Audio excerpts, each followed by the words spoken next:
ನಮಸ್ಕಾರ. ನಮ್ಮ ಬಾಹುಬಲಿ ವಿಶೇಷ ಕಾರ್ಯಕ್ರಮಕ್ಕೆ ಸ್ವಾಗತ. ನಾನು ಶ್ರೀನಾಥ್ ಜೋಶಿ.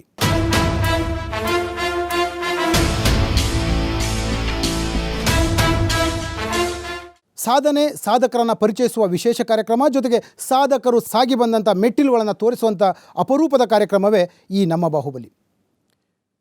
ಇವತ್ತಿನ ವಿಶೇಷ ಅತಿಥಿ ಅದ್ಭುತದಲ್ಲಿ ಅದ್ಭುತ. ಅವರು ಮಾಡಿದಂಥ ಕೆಲಸಗಳಿರ್ಬೋದು, ನಿಷ್ಠುರತೆ ಇರ್ಬೋದು, ಜನಸೇವೆ ಇರ್ಬೋದು, ಎಲ್ಲವೂ ಕೂಡ ಶ್ಲಾಘನೀಯ, ಜೊತೆಗೆ ಅನುಕರಣೀಯ.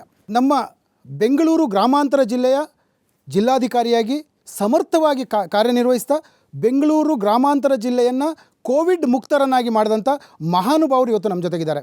ನಾನು ಅವರನ್ನು ಈ ಕಾರ್ಯಕ್ರಮಕ್ಕೆ ಸ್ವಾಗತ ಮಾಡೋಕ್ಕಿಂತ ಮೊದಲು ಬೆಂಗಳೂರು ಗ್ರಾಮಾಂತರ ಜಿಲ್ಲೆ ಯಾವ ರೀತಿಯಾಗಿ ಮುಕ್ತವಾಯಿತು, ಹಾಗೆ ಯಾವ ರೀತಿ ಕೋವಿಡಲ್ಲಿ ಬಂತು, ಅದನ್ನು ಹೇಗೆ ನಿವಾರಣೆ ಮಾಡಿದರು, ಇದೆಲ್ಲರಿಗೂ ಕೂಡ ಅವ್ರ ಜೊತೆ ಚರ್ಚೆ ಮಾಡ್ತೀನಿ. ಅದಕ್ಕಿಂತ ಮೊದಲು ಶ್ರೀಯುತ ರವೀಂದ್ರ ಅವರನ್ನು ನಾನು ಈ ಕಾರ್ಯಕ್ರಮಕ್ಕೆ ಸ್ವಾಗತ ಮಾಡ್ತೀನಿ. ಸರ್, ನಮ್ಮ ಬಾಹುಬಲಿ ಕಾರ್ಯಕ್ರಮಕ್ಕೆ ಸ್ವಾಗತ. ನಮಸ್ಕಾರ ಸರ್. ಜಿಲ್ಲಾಧಿಕಾರಿಗಳನ್ನು ತಂದಿಲ್ಲಿ ಕೂರಿಸೋದಿದೆಯಲ್ಲ, ಇಂಥ ಸಂದರ್ಭದಲ್ಲಿ ಅದು ಸಾಧ್ಯವಾಗದ ಮಾತು. ಆದರೂ ನಮ್ಮ ಈ ಕಾರ್ಯಕ್ರಮಕ್ಕೆ ಬಂದಿದ್ದೀರಿ. ನಿಮ್ಮ ಇಂಥ ಬ್ಯೂಸಿ ಶೆಡ್ಯೂಲಲ್ಲಿ ಎಷ್ಟು ಬ್ಯುಸಿ ಇರ್ತೀರಿ ಕೇಳಿದರೆ, ಜಿಲ್ಲಾಧಿಕಾರಿಗಳ ಹತ್ರ ಒಂದು ಬೈಟ್ ತೊಗೊಳ್ಳೋದು ಕಷ್ಟ. ನಮ್ಮ ವರದಿಗಾರರಿಗೆ ಹೋಗಿ ಒಂದು ಬೈಟ್ ತನ್ನಿ ಅಂತಂದ್ರೆ ಅವ್ರು ಸಿಗೋದು ಕಷ್ಟ. ಆದರೂ ಕೂಡ ನೀವು ಇಂಥ ಕಾರ್ಯಪ್ರವೃತ್ತಿಯಲ್ಲಿ ಅಥವಾ ಇಂಥ ಬ್ಯುಸಿ ಶೆಡ್ಯೂಲಲ್ಲಿ ಬಂದಿದ್ದೀರಿ. ಸರ್, ನಿಮಗೆ ಧನ್ಯವಾದ. ಮತ್ತು ಇಡೀ ತಂಡದ ಪರವಾಗಿ ನಿಮಗೆ ಮತ್ತೊಂದು ಸಾರಿ ಸ್ವಾಗತ ಮಾಡ್ತೀನಿ. Thank you. PN ರವೀಂದ್ರ ಅಂತಂದರೆ ಏನು ಬೆಂಗಳೂರು ಗ್ರಾಮಾಂತರ ಜಿಲ್ಲಾಧಿಕಾರಿ ಅಂತ ಹೇಳಿ ಅಷ್ಟೇ ಗೊತ್ತು ನಮಗೆ. ಆದರೆ ಅವರು ಯಾರು, ಎಲ್ಲಿಂದ ಬಂದರು, ಹೇಗೆ ಬಂದರು, ಯಾವ ರೀತಿಯಾಗಿ ಜಿಲ್ಲಾಧಿಕಾರಿ ಆದರು, ಎಲ್ಲೆಲ್ಲಿ ಏನೇನು ಕೆಲಸ ಮಾಡಿದರು, ಜೊತೆಗೆ ಅವರ ಹವ್ಯಾಸ ಇರ್ಬೋದು ಏನು, ಎಲ್ಲವನ್ನು ನಾವು ಇವತ್ತು ಬಿಚ್ಚು ಮನಸ್ಸಿನಿಂದ ನಿಮ್ಮ ಜೊತೆ ಮಾತಾಡ್ತೀನಿ.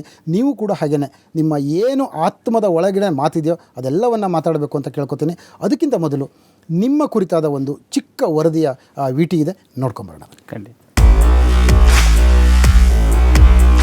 PN ರವೀಂದ್ರ ಬೆಂಗಳೂರು ಗ್ರಾಮಾಂತರ ಜಿಲ್ಲೆಯ ಜಿಲ್ಲಾಧಿಕಾರಿಯಾಗಿ ಕರ್ತವ್ಯ ಮಾಡ್ತಾ ಇರೋ ಇವರು ಚಿಕ್ಕಮಗಳೂರು ಜಿಲ್ಲೆಯ ಕಡೂರು ತಾಲೂಕಿನ ಪಂಚನಹಳ್ಳಿಯವರು. ಕೃಷಿಕ ಲಿಂಗಪ್ಪ PH ಹಾಗೂ ಇಂಡಮ್ಮ ದಂಪತಿಗಳ ಪುತ್ರ ರವೀಂದ್ರ. 4 ಜನ ಸಹೋದರರು, ಓರ್ವ ಸಹೋದರಿಯರಲ್ಲಿ ಇವರು ಕೊನೆಯವರು. ಮಧ್ಯಮ ವರ್ಗದ ಕೃಷಿಕ ಕುಟುಂಬದಲ್ಲಿ ಜನಿಸಿದ್ರು. ಪ್ರಾಥಮಿಕ ಶಿಕ್ಷಣವನ್ನ ಹುಟ್ಟೂರು ಪಂಚನಹಳ್ಳಿ ಸರಕಾರಿ ಪ್ರಾಥಮಿಕ ಶಾಲೆಯಲ್ಲಿ ಮುಗಿಸಿ ಕಡೂರಿನ ಸರಕಾರಿ ಹೈಸ್ಕೂಲ್ನಲ್ಲಿ ಮಾಧ್ಯಮಿಕ ಶಿಕ್ಷಣ ಮುಗಿಸಿ ಸರಕಾರಿ ಕಾಲೇಜಿನಲ್ಲಿಯೇ ಪದವಿಯನ್ನ ಪೂರೈಸಿದ್ರು. ಮೈಸೂರಿನ ಮಾನಸ ಗಂಗೋತ್ರಿಯಲ್ಲಿ ಮಾಸ್ಟರ್ ಪದವಿಯನ್ನ ಪಡೆದಿತ್ತು. ಈ ಮಧ್ಯದಲ್ಲಿ ಚಿಕ್ಕಮಗಳೂರಿನಲ್ಲಿ ಶಿಕ್ಷಣ ತರಬೇತಿ ಪಡೆದು ಶಿಕ್ಷಕರಾಗಿ ವೃತ್ತಿ ಆರಂಭಿಸಿದ್ರು.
ಯಾವ ಜಾಗದಲ್ಲಿ ಕೊರೋನಾ ಸೋಂಕಿತರಿದ್ದಾರೋ ಆ ಎಲ್ಲ ಸ್ಥಳಗಳನ್ನು ಸರ್ಕಾರದ ಆದೇಶಕ್ಕೂ ಮುನ್ನವೇ ಲಾಕ್ಡೌನ್ ಮಾಡಿ ಮಹಾಮಾರಿ ತಡೆಯೋದರಲ್ಲಿ ಯಶಸ್ವಿಯಾಗಿದ್ದಾರೆ. ನಿತ್ಯವೂ ತಮ್ಮ ಸಹೋದ್ಯೋಗಿ ಅಧಿಕಾರಿಗಳೊಂದಿಗೆ, ಜಿಲ್ಲಾ ಉಸ್ತುವಾರಿ ಸಚಿವರೊಂದಿಗೆ ಹಾಗೂ ಜನಪ್ರತಿನಿಧಿಗಳೊಂದಿಗೆ ಸಮಾಲೋಚನೆಯನ್ನ ನಡೆಸಿ ಸಮರ್ಥ ನಿರ್ಧಾರವನ್ನ ತೆಗೆದುಕೊಳ್ತಿದ್ದಾರೆ. ಈ ನಿಟ್ಟಿನಲ್ಲಿ ಇವರ ಕಾರ್ಯಾಧ್ಯಕ್ಷತೆ ಇತರರಿಗೂ ಮಾದರಿಯಾಗಿದೆ. ಪ್ರಸ್ತುತ ಎಲ್ಲ ಕಾರಣಗಳಿಂದಾಗಿ PN ರವೀಂದ್ರ ಅವರಿಗೆ ಇವತ್ತಿನ ನಮ್ಮ ಬಾಹುಬಲಿ ಕಾರ್ಯಕ್ರಮಕ್ಕೆ ಪರಿಚಯಿಸಲು ಹೆಮ್ಮೆ ಅನ್ನಿಸ್ತಾ ಇದೆ.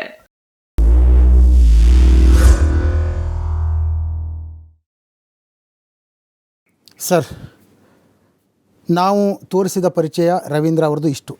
ಇದನ್ನು ಹೊರತುಪಡಿಸಿ ಇನ್ನೆಷ್ಟು? ಇದರ ಹೊರತಾಗಿಯೂ ಇನ್ನೂ ಸ್ವಲ್ಪ ವಿಷಯಗಳು ಇರ್ತವೆ. ಅದನ್ನು ಮುಕ್ತವಾಗಿ ಈ ಸಂದರ್ಭದಲ್ಲಿ ನಾನು ಹಂಚ್ಕೊಳ್ಳಿಕ್ಕೆ ಇಷ್ಟಪಡ್ತೀನಿ. ದಯಮಾಡಿ ಯಾಕೆ ಕೇಳಿದರೆ ಈ ಸಂದರ್ಭ ಎಲ್ಲ ನಿಮ್ಮ ಜಿಲ್ಲೆಯವರು ಇರ್ಬೋದು ಅಥವಾ ರಾಜ್ಯದ ಎಲ್ಲರಿಗೂ ಓರ್ವ ಅಧಿಕಾರಿ ಜಿಲ್ಲೆಯ ಉಸ್ತುವಾರಿ ವಹಿಸಿದಂಥ ಜಿಲ್ಲೆಯ ಯಜಮಾನನಾದವರು ಹೇಗಿರ್ತಾರೆ, ಏನು ಅವರಿಗೂ ತಿಳ್ಕೊಳ್ಳುವಂಥ ಒಂದು ಕುತೂಹಲ, ಅದ್ರ ಜೊತೆ ನನಗೂ ಕೂಡ ಕುತೂಹಲ ಇದೆ. ದಯಮಾಡಿ. ನಾನು ಮೂಲತಃ ಚಿಕ್ಕಮಗಳೂರು ಜಿಲ್ಲೆಯ ಕಡೂರು ತಾಲೂಕಿನ ಪಂಚನಹಳ್ಳಿ ಗ್ರಾಮದವನು. ನನ್ನ ತಂದೆ PH ನಿಂಗಪ್ಪ, ತಾಯಿ ಇಂಡಮ್ಮ. ಅವರ ಸುಪುತ್ರನಾಗಿ 4ನೇ ಮಗನಾಗಿ ನಾನು ಜನ್ಮ ತಾಳ್ತೀನಿ. ಒಟ್ಟು 4 ಜನ ಬ್ರದರ್ಸು, ಒಬ್ಬರು ಸಹೋದರಿ ಇದ್ದಾರೆ. ಒಟ್ಟು 5 ಜನ ಇರತಕ್ಕಂಥ ಒಂದು ತುಂಬು ಕುಟುಂಬ. ಇದರಲ್ಲಿ ನನ್ನ ಪ್ರಾಥಮಿಕ ಶಿಕ್ಷಣ ನನ್ನ ಹುಟ್ಟೂರಾಗಿರ್ತಕ್ಕಂಥ ಪಂಚನಹಳ್ಳಿಯಲ್ಲಿ ಆಗುತ್ತೆ. ನಂತರದಲ್ಲಿ ಹೈಸ್ಕೂಲ್ ಶಿಕ್ಷಣವನ್ನು ನಾನು ಕಡೂರಿನಲ್ಲಿ ಮಾಡ್ತೀನಿ.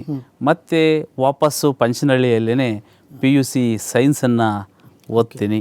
ತದನಂತರದಲ್ಲಿ ನಾನು ಚಿಕ್ಕಮಗಳೂರಿನ ಗಿರಿಗಂಗೋತ್ರಿ ಕಾಲೇಜಿನಲ್ಲಿ D.Ed ಮಾಡಲಿಕ್ಕೆ ಹೋಗ್ತೀನಿ.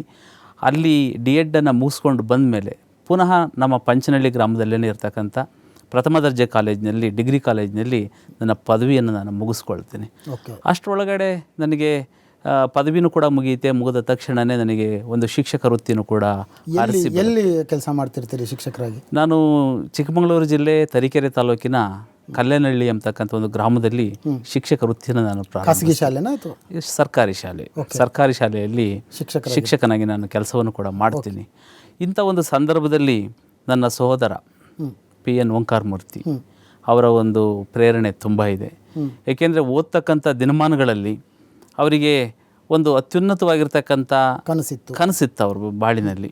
ಏಕೆಂದರೆ ಭಾರತೀಯ ಆಡಳಿತ ಸೇವೆ ಅಥವಾ ಕರ್ನಾಟಕ ಆಡಳಿತ ಸೇವೆಯ ಅಧಿಕಾರಿಯಾಗಿ ನೀನು ಕೆಲಸ ಮಾಡಬೇಕು ಎಂಬತಕ್ಕಂಥ ತುಂಬು ಮನಸ್ಸಿನಿಂದ ಅವರು ನನ್ನನ್ನು ಮೊದಲಿನಿಂದಲೂ ಕೂಡ ಒಂದು ಆಸಕ್ತಿ ಅಥವಾ ಆ ಪ್ರೇರಣೆ ನಿಮಗೆ IAS KS ಮಾಡಬೇಕು ಅಂತ ಹೇಳುವಂಥ ಒಂದು ಮನೋಭಾವಕ್ಕೆ ಬಂತ ಅಥವಾ ನಿಮಗೂ ಆ ಕನಸಿತ್ತ? ಮೊದಲಿಂದ ಕನಸಿತ್ತು. ಈಗ ನನಗೂ ಕೂಡ ಆ ಸಂದರ್ಭದಲ್ಲಿ ಭಾಳಷ್ಟು ಜನ KS ಅಧಿಕಾರಿಗಳಾಗಿ ಬರ್ತಾಯಿದ್ರು. ಅವರೆಲ್ಲರನ್ನೂ ಕೂಡ ನಾನು ಗಮನಿಸ್ತಾ ಇದ್ದೆ. ಅಂಥ ಸಂದರ್ಭದಲ್ಲಿ ನಮ್ಮ ಸಹೋದರನ ಒಂದು ಬೆಂಬಲನೂ ಕೂಡ ನನಗಿದ್ದರಿಂದ ಅದು ಒಂದು ರೀತಿ ಕಾಲ ಕೂಡಿ ಬಂತು. ಏಕೆಂದರೆ ನಾವು ಓದಲ್ಲಿ ಬಂದಲ್ಲಿ ಯಾವ ವಿಷಯವನ್ನು ಕೂಡ ನಾವು ಹೆಚ್ಚು ಮಾತಾಡ್ತಿರ್ಲಿಲ್ಲ. ಯಾವ ಸಂದರ್ಭದಲ್ಲಾದರೂ ಕೂಡ ನಮ್ಮ ಹೊಲಕ್ಕೆ ಹೋಗಲಿ, ತೋಟಕ್ಕೆ ಬರಲಿ, ಓದಬೇಕಾರೇ ಇರಲಿ, ಎಂಥ ಸಂದರ್ಭ ಇದ್ರೂ ಕೂಡ ಕನಸುಗಳನ್ನು ಕಾಣುತ್ತಾ ಆ ಕನಸನ್ನು ಮುಟ್ಟಬೇಕು ಎಂಬತಕ್ಕಂಥ ಒಂದು ಛಲದಿಂದ ನಾವು ಅವರ ಪ್ರೇರಣೆಯಿಂದ ಈ ಕನಸು ಕಂಡ್ರಿ ಅಂದ್ರಲ್ವಾ, ಅದಕ್ಕೆ ಬರ್ತೀನಿ. ಆ ಕನಸು ಕಾಣೋದಕ್ಕೆ ನಿಮ್ಮ ಅಣ್ಣ ಆಗಿರ್ಬೋದು, ನೀವಾಗಿರ್ಬೋದು, ಮುಖ್ಯ ಕಾರಣ ಏನು? ಅಂದರೆ ಏನಾದರೂ ಒಂದು ಘಟನೆ ಇತ್ತಾ? ಇಲ್ಲ, ನನ್ನ ತಮ್ಮನನ್ನು ನಾನು KS ಮಾಡಿಸ್ಬೇಕು, ಅವರು ಉದಾಹರಣೆಗೆ ನನ್ನಿಂದಂತೂ ಆಗಿಲ್ಲ, ನನ್ನ ತಮ್ಮನಲ್ಲಾದರೂ ಆಗಬೇಕು ಅಂತ ಒಂದು ಕನಸು ಇರ್ಬೋದು. ಆ ಕನಸು ಬರೋದಕ್ಕೆ ಕಾರಣ ಏನು? ಕಾಣಲಿಕ್ಕೆ KS ಅಧಿಕಾರಿ ಇದ್ದರೆ ಈಗ ನಮ್ಮ ಊರುಗಳಲ್ಲೇ ನಾವು ಗ್ರಾಮದಲ್ಲೇ ನಮಗೆ ತುಂಬ ಚೆನ್ನಾಗಿ ಒಬ್ಬ ಅಧಿಕಾರಿ ಅಂತ ಕಾಣಿಸ್ತಿದ್ದದ್ದು ಯಾರು? ಪೊಲೀಸ್ ಅಧಿಕಾರಿಯನ್ನು ನೋಡ್ತಾ ಇದ್ವು, ಬ್ಯಾಂಕ್ ಅಧಿಕಾರಿಯನ್ನು ನೋಡ್ತಾ ಇದ್ವು, ಆರೋಗ್ಯ ಅಧಿಕಾರಿ ಒಬ್ಬರು ಡಾಕ್ಟ್ರನ್ನ ನೋಡ್ತಾ ಇದ್ವು, ಪ್ರಿನ್ಸಿಪಾಲ್ರನ್ನ ನೋಡ್ತಾ ಇದ್ವು. ಈ ಥರ ಬೇರೆ ಬೇರೆ ವರ್ಗದ ಒಂದು ಜನರನ್ನು ನಾವು ನೋಡ್ತಾ ಇದ್ವು. ಇಂಥ ಒಂದು ಸಂದರ್ಭದಲ್ಲಿ ಇವರೆಲ್ಲರಿಗಿಂತ ಒಂದು ತಾಲೂಕಿನ ಆಕ್ಚುಲಿ ನಾನು ಮೊದಲು ಬಯಸಿದ್ದು ತಹಶೀಲ್ದಾರ್ ಆಗಬೇಕು ಅಂತ. ಯಾಕೆಂದರೆ ಈ ಕನಸುಗಳಲ್ಲಿ ನಮಗೆ AC ಆಗಬೇಕು ಅಥವಾ DC ಆಗಬೇಕು ಅನ್ನೋದಕ್ಕಿಂತಲೂ ನಮ್ಮ ಕಣ್ಣಿಗೆ ಕಾಣ್ತಾ ಇದ್ದದ್ದು ಯಾರಪ್ಪ ಅಂದರೆ ತಾಲೂಕಿನ ದಂಡಾಧಿಕಾರಿ. ತಹಶೀಲ್ದಾರ್ ಅವರು ನಮಗೆ ಕಣ್ಣಲ್ಲಿ ಕಣ್ಣಿಟ್ಟು ಒಂಥರ ತಹಶೀಲ್ದಾರ್ ಆಗಬೇಕು ಅನ್ನೋ ಒಂದು ಕನಸಿತ್ತು. ಕೊನೆಗೆ ನಾನು ಪರೀಕ್ಷೆಯನ್ನು ತೆಗೆದುಕೊಂಡಾಗ ತಹಶೀಲ್ದಾರ್ ಅಷ್ಟೇ ಅಲ್ಲ, ಇದ್ರ ಮೇಲೆ ಒಬ್ಬರು ಉಪವಿಭಾಗಾಧಿಕಾರಿಯಿಂದ ಹುದ್ದೆನೂ ಸಹ ಇದೆ, AC ಎಂಬತಕ್ಕಂಥ ಒಂದು ಹುದ್ದೆನೂ ಇದೆ. ಇದನ್ನು ನಾನು ಓದಿ ಮನಸ್ಸು ಮಾಡಿದರೆ AC ಕೂಡ ಆಗ್ಬೋದು ಎಂಬತಕ್ಕಂಥ ಒಂದು ಮನಸ್ಸು ಖಂಡಿತ ಆ ಸಂದರ್ಭದಲ್ಲಿ ನನಗೆ. ಆಮೇಲೆ KS ಮಾಡಕ್ಕೆ ಹೋಗ್ತೀರಿ? ಹೌದು. KS ಮಾಡುವಾಗ ಕಷ್ಟ ನಷ್ಟ ಹೇಗಿತ್ತು, ಏನು ಕತೆ? ತುಂಬನೇ. ಏಕೆಂದರೆ ಈಗ ಈ ಕಡೆ ಒಂದು ವೃತ್ತಿಯನ್ನು ಕೂಡ ಮಾಡ್ತಿದ್ವು ಶಿಕ್ಷಕರಾಗಿ. ಆ ಸಂದರ್ಭದಲ್ಲಿ ಅದೇ ಸಂದರ್ಭದಲ್ಲೇ KPSC ಇಂದಲೂ ಕೂಡ ಕಾಲ್ಫರ್ ಆಯಿತು, ಎಕ್ಸಾಮ್ ಬರೀಬೇಕು ಅಂತ ಹೇಳಿ. ಇದಕ್ಕಿಂತ ಮುಂಚೆನೂ ಕೂಡ ಭಾರತೀಯ ಆಡಳಿತ ಸೇವೆಗೆ UPSC ಎಕ್ಸಾಮ್ಗೂ ಕೂಡ ಒಮ್ಮೆ ನಾನು ಎಕ್ಸಾಮ್ ತೆಗೆದುಕೊಂಡಿದ್ದೆ, ಟ್ರೈ ಮಾಡಿ 98ಅಲ್ಲಿ. ಆ ಒಂದು ಸಂದರ್ಭದಲ್ಲಿ ಏಕಕಾಲದಲ್ಲಿ 98ಅಲ್ಲಿ KS ಎಕ್ಸಾಮು ಕೂಡ ಕಾಲ್ಫರ್ ಆಯಿತು. ಹಾಗಾಗಿ ನನ್ನ ಒಲವು ಆದಷ್ಟು ಕರ್ನಾಟಕ ಆಡಳಿತ ಸೇವೆಯ ಬಗ್ಗೆನೇ ಹೆಚ್ಚು ಒಲವು ಬಂತು. ಸೊ ಹಾಗಾಗಿ ನಾನು KS ಎಕ್ಸಾಮನ್ನೇ ತೆಗೆದುಕೊಳ್ಬೇಕು ಅಂತೇಳಿ ಬಯಸಿದೆ. ಅದನ್ನು ಓದಿ ನನಗೆ ಏನಾಯಿತು ಅಂದರೆ ನಾನು ಕೂಡ ಒಮ್ಮೆ ಆಗಬೇಕು, KS ಅಧಿಕಾರಿ ಆಗಬೇಕು. ಹಠ ಬಿಟ್ಟಿಲ್ಲ, ಖಂಡಿತ ಬಿಟ್ಟಿಲ್ಲ. ಛಲ, ಕಷ್ಟ ನಷ್ಟ ಏನೇ ಆಗಲಿ, ಯಾವುದೇ ಇರಲಿ, ಕಷ್ಟ. ಕಾಲು ಎಳೆದವರೆಲ್ಲ ಇದ್ರ ಸರ್ ಅವಾಗ? ಇಲ್ಲ, ಕಾಲೆಳೆದವ್ರಿಗಿಂತಲೂ ಕೂಡ ಸ್ಫೂರ್ತಿ ಕೊಟ್ಟಂಥವ್ರು ಭಾಳ ಜಾಸ್ತಿ ಜನ ಇದ್ದಾರೆ. ಯಾಕೆಂದರೆ ಸ್ಫೂರ್ತಿಯ ಮಾತುಗಳನ್ನು ಆಡಿದಂಥವ್ರು ಇದ್ದಾರೆ, ಸ್ಫೂರ್ತಿಯನ್ನು ಕೊಟ್ಟಂಥವ್ರು ಇದ್ದಾರೆ. ಆ ಸಂದರ್ಭದಲ್ಲಿ ಗ್ರಾಮೀಣ ಪ್ರದೇಶದಲ್ಲಿ ನೀವು ಕಾಲು ಎಳೆದವ್ರ ಕಡೆ ಲಕ್ಷ್ಯ ಕೊಟ್ಟಿಲ್ಲ. ಖಂಡಿತ. ಯಾಕೆ ಕಾಲು ಎಳೆದವ್ರು ಇಲ್ಲ ಅಂತ ಇರೋದಿಲ್ಲ, ಯಾರೋ ಒಬ್ಬರು ಇಬ್ರು ಇರ್ತಾರೆ, ಲಕ್ಷ್ಯ ಕೊಟ್ಟಿಲ್ಲ. ಅವರು ಇರಬಹುದು, ಕಾಲೆಳೆದವರು ಕೂಡ ಇರಬಹುದು. ಇವನು ಏನು ಓದ್ತಾನಪ್ಪ ಅಥವಾ ಹೇಗೆ ಓದ್ತಾನೋ, ಇದನ್ನೆಲ್ಲ ಮಾಡ್ಲಿಕ್ಕೆ ಸಾಧ್ಯ ಇದೆಯಾ ಇಲ್ವೋ, ಸರ್ಕಾರಿ ಶಿಕ್ಷಕರಾಗಿದ್ದೀರಿ, ಯಾಕೆ ಸುಮ್ಮನೆ ಇವೆಲ್ಲ ಬೇಕು ಈ ಥರ ಎಲ್ಲ ಇದ್ದು ಬಿಡಿ ಶಿಕ್ಷಕರಾಗಿ. ಆದರೆ ನಮ್ಮ ಬ್ರದರ್ ಒಂದು ಮಾತು ಹೇಳೋರು, ನೀನು ಒಂದು ಒಳ್ಳೆಯ ಗೌರವಾನ್ವಿತ ಹುದ್ದೆಗೆ ಎಲ್ಲಿ ಇದೆಯಾ, ನೀನು ಒಂದು ವೃತ್ತಿಯಲ್ಲಿ ಇದೆಯಾ ನೀನು, ಆದರೆ ನಿನ್ನ ಒಂದು ಗುರಿಯನ್ನು ಇಲ್ಲಿಗೆ ನೀವು ನಿಲ್ಲಿಸಬಾರ್ದು.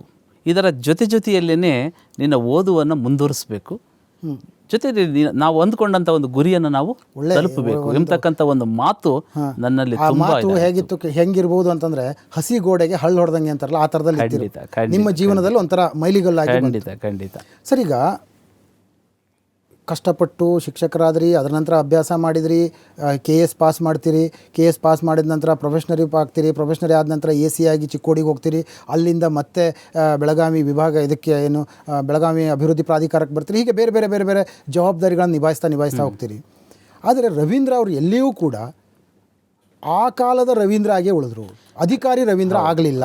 ಹೌದು. ಅದಕ್ಕೆ ಕಾರಣ ನನ್ನ ಬಾಲ್ಯದಲ್ಲಿ ನಾವು ಮೊದಲೇ ಕೃಷಿಕ ಮನೆತನದವರು. ಕೃಷಿಯಲ್ಲಿದ್ದಂಥ ಸಂದರ್ಭದಲ್ಲಿ ಓದಿನ ಜೊತೆಗೆ ನಮ್ಮ ತಂದೆ ತಾಯಿಗಳಿಗೂ ಕೂಡ ನಾನು ಕೃಷಿಯಲ್ಲಿ ಸಹಕಾರವನ್ನು ಮಾಡಬೇಕಾಗಿತ್ತು. ಉದಾಹರಣೆಗೆ ಹೇಳಬೇಕು ಅಂದರೆ, ನಮ್ಮ ತಂದೆ ಬೆಳಿಗ್ಗೆ ವ್ಯವಸಾಯ ಮಾಡಲಿಕ್ಕೆ ಅಂತೇಳಿ ಹೋದರೆ ಅವರಿಗೆ ಬುತ್ತಿಯನ್ನು ರೆಡಿ ಮಾಡ್ತಾಯಿದ್ರು ನಮ್ಮ ತಾಯಿ. ಆ ಬುತ್ತಿಯನ್ನು ನಾವು ಅವರಿಗೆ ತೆಗೆದುಕೊಂಡು ಹೋಗಿ ಕೊಟ್ಟು ತಕ್ಷಣವೇ ನಾವು ವಾಪಸ್ಸು ಮನೆಗೆ ಬಂದು ಅಲ್ಲಿಂದ ಮತ್ತೆ ನಾವು ಶಾಲೆಗೆ ಹೋಗಬೇಕಾಗಿತ್ತು. ಈ ರೀತಿಯ ಒಂದು ವಾತಾವರಣ ಇದ್ದಿದ್ದರಿಂದ ಅಂದ್ರೆ ಮನೆ ಕೆಲಸವೂ ಅಷ್ಟೇ ಜವಾಬ್ದಾರಿ ಮಾಡಬೇಕು. ಹೌದೌದು, ಮನೆ ಕೆಲಸನೂ ಅಷ್ಟೇ ಜವಾಬ್ದಾರಿ ಮತ್ತು ಶಾಲೆಯನ್ನು ಹೋಗಬೇಕು, ಕಲಿಬೇಕೆಂಬತಕ್ಕಂಥದ್ದು ಕೂಡ ಅಷ್ಟೇ ಜವಾಬ್ದಾರಿ. ಆ ಒಂದು ನಿಟ್ಟಿನಲ್ಲೇ ನೀವು ಈ ನಿಮ್ಮ ಸಬಾರ್ಡಿನೇಟ್ಸ್ ಇರ್ತಾರಲ್ಲ, ನಿಮ್ಮ ಕೈ ಕೆಳಗೆ ಕೆಲಸ ಮಾಡ್ತಾ ಇರೋ ಅಧಿಕಾರಿ ಇರ್ಬೋದು, ಸಿಬ್ಬಂದಿಗಳಿರ್ಬೋದು, ಅವರ ಮನಸ್ಸು ಗೆಲ್ಲೋದಕ್ಕೆ ಕಾರಣ ಆಯಿತು ಅಂತ ನಾನು ಅಭಿಪ್ರಾಯ. ಯಾಕೆ ಕೇಳಿದ್ರೆ, ನಾವು ಕೆಲವು ಜನರಿಗೆ ಮಾತಾಡಿಸಿದಾಗ ಸಾಹೇಬ್ರು ಹೇಗೆ ಅಂತ ಕೇಳಿದಾಗ ಅವರು ಭಾಳ ಭಾವೋದ್ವೇಗದಲ್ಲಿ ಹೇಳುವಂಥದ್ದು, ನಮ್ಮ ಸಾಹೇಬರು ಮಗುವಿನ ಮನಸ್ಸು, ನಮ್ಮ ಸಾಹೇಬ್ರು ಹಾಗೆ ಹೀಗೆ ಅಂತ. ಗೊತ್ತಿಲ್ಲ ಯಾರಿಗೂ ಬೈದದ್ದು, ಏನು ಬೈದೇ ಇಲ್ವಾ ಅಂತ ಕೇಳಿದ್ರೆ ಯಾರೂ ಇಲ್ಲ. ಆ ಸಂದರ್ಭದಲ್ಲಿ ನಿಮ್ಮ ಚಾಲಕ, ನಿಮ್ಮ ಜೊತೆಗಿರುವಂಥ ನಿಮ್ಮ ಚಾಲಕ ನಮ್ಮ ಹತ್ರ ಮಾತಾಡ್ತಾರೆ. ನಿಮ್ಮ ಬಗ್ಗೆ ಏನು ಹೇಳಿದ್ದಾರೆ ಕೇಳಿ. ನಮ್ಮ ಸಾಹೇಬ್ ನಮ್ಮ ಹತ್ರ ತುಂಬ ಪ್ರೀತಿ ವಿಶ್ವಾಸ ಆಗಿರ್ತಾರೆ ಮತ್ತು ಆತ್ಮೀಯತೆ, ತಮ್ಮ ಮಕ್ಕಳಂತ ನೋಡ್ಕೊಳ್ತಾರೆ. ನಮಗೆ ತುಂಬ ಮೃದು ಸ್ವಭಾವದ ಸಾಹೇಬರು. ನಮಗೆ ಅಂತಲ್ಲ, ಎಲ್ಲ ವರ್ಗದವರಿಗೂ ಮತ್ತು ರೈತ ಬಾಂಧವರಿಗೂ ಮತ್ತು ಅಧಿಕಾರಿ ವರ್ಗಗಳು ಎಲ್ಲರಿಗೂ ಸೌಮ್ಯದಿಂದ ಮಾತಾಡಿ ಪರಿಹಾರ ಮಾಡ್ತಾರೆ. ಇದಕ್ಕೆ ನಾವು ಕಾರ್ನಲ್ಲಿ ಪ್ರಯಾಣ ಮಾಡ್ತೀವಿ ಅಂದರೆ ಕೇವಲ ಜಿಲ್ಲಾಧಿಕಾರಿ ಒಬ್ಬನೇ ಹೋಗ್ತಾ ಇರೋದಿಲ್ಲ. ಏಕೆಂದರೆ ನಮ್ಮ ಒಂದು ಪ್ರಾಣ ರಕ್ಷಣೆ ನಮ್ಮ ಚಾಲಕರ ಕೈಯಲ್ಲಿರುತ್ತೆ. ಚಾಲಕರು ಕೂಡ ಆರೋಗ್ಯವಾಗಿರ್ತಕ್ಕಂಥದ್ದು, ಮನಸ್ಸಿನಲ್ಲಿ ಯಾವುದೇ ಥರದ್ದು ಏನು ಕೂಡ ದುಗುಡ ದುಮ್ಮಾನಗಳನ್ನು ಇಟ್ಕೊಳ್ಳದೇ ಇದ್ದಾಗ ಮಾತ್ರ ಅವನು ಸರಿಯಾಗಿ ಚಾಲನೆ ಮಾಡಲಿಕ್ಕೆ ಸಾಧ್ಯ. ಅಷ್ಟು ತಾಳ್ಮೆ ಬೇಕು, ಅಷ್ಟು ಸದೃಢವಾಗಿರ್ತಕ್ಕಂಥ ಮನಸ್ಸು ಕೂಡ ಅವರಿಗೆ ಇರಬೇಕು. ಇಂಥ ಒಂದು ಸಂದರ್ಭದಲ್ಲಿ ನಿಜವಾಗೂ ಅವರಿಗೆ ನಾನು ತುಂಬ ಥ್ಯಾಂಕ್ಸ್ ಹೇಳ್ತೀನಿ. ಮಗುವಿನ ಮನಸ್ಸು ಅಂತ ಹೇಳ್ತಾರೆ ನಿಮಗೆ. ಇವರೊಬ್ಬರು ನಾವು ಸಾಕ್ಷಿ ತೋರಿಸಿದ್ದು ಅಷ್ಟೇ ನಿಮ್ಗೆ ಹೇಳಿದ್ದು. ಎಲ್ಲರೂ ಮಗುವಿನ ಮನಸ್ಸು ಅಂತಾರೆ. ಯಾಕೆ ಸರ್ ಅದು ಕಠೋರವಾಗೋದೇ ಇಲ್ವಾ ನೀವು? ಇಲ್ಲ, ಅದು ವಜ್ರೋದೋಪಿ ಕಠಿಣ ಕುಸುಮೋದೋಪಿ ಮೃದುಹ ಅಂತೇಳಿ ಒಂದು ಮಾತಿದೆ. ಕೆಲವು ಸಂದರ್ಭಗಳಲ್ಲಿ ವಜ್ರದಷ್ಟು ಕಠಿಣ ಆಗಲೇಬೇಕಾಗುತ್ತೆ ಕೆಲಸಗಳು ಆಗಬೇಕು ಅಂದಾಗ. ಹಾಗೆಯೇ ಈ ಥರದ ಒಂದು ಸಾಂತ್ವನ, ಆರೈಕೆ, ಅವರ ಒಂದು ಕಷ್ಟ ಸುಖ ದುಗುಡ ದುಮ್ಮಾನಗಳಿದ್ದಂಥ ಸಂದರ್ಭದಲ್ಲಿ ಅವರನ್ನು ನಾವು ಮೈದಡಬೇಕು, ಅವರಿಗೆ ನಾವು ಪ್ರೇರಣೆ ಕೊಡಬೇಕು, ಸ್ಫೂರ್ತಿ ಕೊಡಬೇಕು, ಅವರಿಗೆ ಮಾರ್ಗದರ್ಶನ ಮಾಡಬೇಕು. ಇಂಥ ಒಂದು ಸನ್ನಿವೇಶದಲ್ಲಿ ನನ್ನ ಮನಸ್ಸು ಆ ರೀತಿ ಸ್ವಲ್ಪ. ಸರ್, ಸಾಕಷ್ಟು ಕೆಲಸಗಳನ್ನು ಮಾಡಿದ್ದೀರಿ, ಸಾಕಷ್ಟು ಸೇವೆಗಳನ್ನು ಮಾಡಿದ್ದೀರಿ. ಇದ್ರ ಬಗ್ಗೆ ನಾನು ನಿಮ್ಮ ಹತ್ರ ತಿಳ್ಕೋಬೇಕು. ಅದಕ್ಕಿಂತ ಮೊದಲು ಒಂದು ಚಿಕ್ಕ ವಿರಾಮವನ್ನು ತೆಗೆದುಕೊಂಡು ಬರೋಣ.